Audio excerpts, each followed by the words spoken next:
Ok, c'est parti. Dans cette vidéo, je vais te parler de l'analyse dimensionnelle dans le contexte du circuit RC pour trouver ensemble, toi et moi et toi, pourquoi RC est un temps caractéristique en secondes. On va le vérifier ensemble grâce à l'analyse dimensionnelle. Alors l'analyse dimensionnelle, encore une fois, c'est l'outil magique de la physique-chimie qui te permet de comprendre tellement de choses quand tu vas aller en profondeur dans tes exercices, dans ta compréhension de cours. C'est pour ça que je te mets les liens un petit peu partout pour que tu ailles vérifier les vidéos que j'ai fait sur ma chaîne où je te parle de l'analyse dimensionnelle. Bon, j'ai déjà parlé pas mal de ce thème-là et on va regarder ensemble comment l'appliquer ici tout de suite maintenant. Petit rappel aussi que tu as un petit bouton ici pour t'abonner à ma chaîne et donner de la visibilité à ma chaîne parce que ça c'est plutôt sympa afin que mon travail soit connu du plus grand nombre, etc. Et puis aussi pour toi, tu as besoin d'avoir constamment les notifs de toutes les vidéos que je sors. J'en sors vraiment beaucoup, beaucoup, beaucoup. N'hésite pas à t'abonner. On y va? Donc RC, analyse dimensionnelle pour RC, c'est parti. Alors l'unité de R fois C, c'est l'unité de R fois l'unité de C. Pour pratiquer l'analyse dimensionnelle, on va avoir besoin de fonctionner avec des formules qu'on va aller chercher dans notre caisse à outils. Et je vais d'abord commencer par travailler sur l'unité de R. Voilà, qu'est-ce que l'unité de R? R est en ohms. Ok, mais c'est quoi des ohms? Alors je sais que R, je l'ai dans la relation U égale R fois I, loi d'ohm. Donc ça, si je transforme ma relation, ça équivaut à dire que R, c'est U sur I. T'es d'accord? U est en quelle unité? U est en volts, I est en ampères, R est en ohms. Ça veut dire que j'ai l'équivalence, je viens de mettre en évidence l'équivalence entre des ohms et des volts sur des ampères, c'est-à-dire des volts ampère moins 1. D'accord? Donc R est en volts par ampère. Volts par ampère. Pour l'instant, je garde ça et je vais voir si on peut en faire quelque chose. Maintenant, je vais regarder l'unité de C. Alors, l'unité de C, on va faire ça à côté. Voilà. L'unité de C. L'unité de C, c'est des farads. Ok? Alors C, attention, dans ma vidéo, je vais utiliser C pour désigner la capacité du condensateur. Ça, c'est la capacité du condensateur. Capacité condensateur en farad.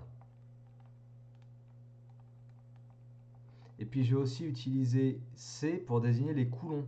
Alors, c'est un peu compliqué, il y a deux fois la même lettre, mais je vais essayer de ne pas me les mélanger.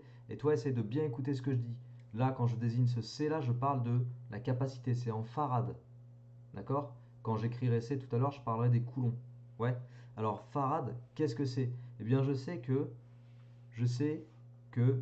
euh, la charge, la charge du condensateur, c'est la capacité, donc C ici désigne la capacité, multipliée par la tension aux bornes du condensateur. Alors, la tension, elle est en volts. La capacité est en farad. Et la charge, et c'est là qu'il ne faut pas qu'on se mélange, c'est en coulomb. Tu sais quoi, coulomb, ça se note pas normalement, mais je vais décider d'écrire CO pour pas que tu mélanges. Ok? On dit grand C tout court pour coulomb, mais je vais écrire CO pour pas que tu mélanges. C'est bon? On peut écrire COU. Coulomb. Ouais? Bon, si j'isole C dans la relation, C, ça fait Q sur UC. Ça veut dire que j'ai des farads qui sont équivalents à des coulombs par des volts. Des coulombs par volt. Donc je l'écris ici. Farad, c'est équivalent à des coulombs par volt. Volt moins 1. Quand je vais considérer de ce fait le produit R fois C. R fois C, donc R fois C, ça donne des ohms fois des farads. Donc les ohms, c'est des volts par ampère. Ok, volts par ampère, multiplié par, et les farads, c'est des coulombs par volt. Donc volt moins 1. Ah bah déjà, je vais pouvoir tège VV moins 1. Ça dégage. Il me reste coulomb par ampère. C'est bon? Alors il reste plus grand chose. Parce que coulomb par ampère, si je simplifie un petit peu, coulomb par ampère, ça fait des coulombs sur des ampères. C'est bon, tu suis? Qu'est-ce que c'est des ampères? Alors des ampères, petit travail en parallèle, or, on sait dans notre cours de première spé physique chimie qui s'appelle énergie d'un système électrique, que l'intensité I est définie comme un débit de charge. Delta Q sur delta T. Delta Q est en coulomb, delta T est en seconde, et I est en ampères. Donc ça veut dire que des ampères, c'est des coulombs par seconde. Donc ici, les ampères, je vais les remplacer par coulombs par seconde. Donc en haut, j'ai coulomb et en bas, j'ai des coulombs par seconde. Bon, je vais simplifier coulomb. Alors je répète encore une fois, j'ai pas le droit d'écrire COU hein, pour coulomb. Je le fais juste pour pas qu'on se mélange. C'est bon? Merci. Donc coulomb, ça se simplifie. Il me reste 1 sur seconde moins 1. Et 1 sur seconde moins 1, c'est l'équivalent. C'est l'équivalent de seconde. Donc en fait, le produit R fois C, son unité,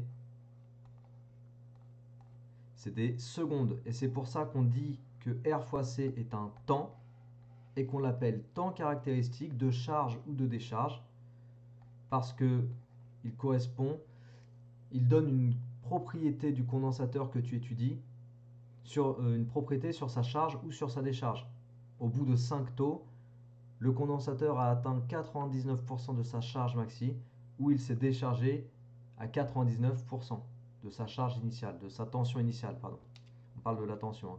Donc la tension a atteint 99% de sa tension finale quand c'est la charge. Et au bout de 5 taux, la tension, elle s'est déchargée à 99% quand c'est la décharge du condensateur. C'est bon? Tout ça, je te l'ai réexpliqué dans ma fiche synthèse, accessible sur mon site, lien en descriptif. Il y a plein de choses, il y a la vidéo synthèse aussi. Et donc bref, RC, c'est le temps caractéristique taux qui caractérise le condensateur. Caractéristique en secondes. Tu vois, le fait de faire de l'analyse dimensionnelle, ça permet de comprendre aussi ton cours en profondeur, comme je te l'ai déjà expliqué.